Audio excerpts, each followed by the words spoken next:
Hey guys, welcome back with me again in this channel. On today's tutorial, I'm going to show you how you can remove watermark from TikTok video. So in here, I've already on TikTok and I want to download this video, but I don't want TikTok watermark from it or on the video. So what you need to do is just edit uh, the video here. I'm going to use CapCut to remove the watermark. So let's open CapCut. Basically, you can use any video editing apps that you use on your phone. So in here, I'm going to start on clicking on new projects and open the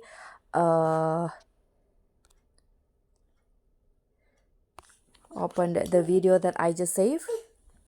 So you can see the TikTok watermark at the top, so you can just zoom it in and the TikTok watermark will be disappear from your videos. Or you can also use any third-party apps like TikTok video remover, TikTok watermark remover on your phone. So that's pretty much all. Thank you so much for watching. Don't forget to like, comment, and subscribe. Also click on the thanks. Bye.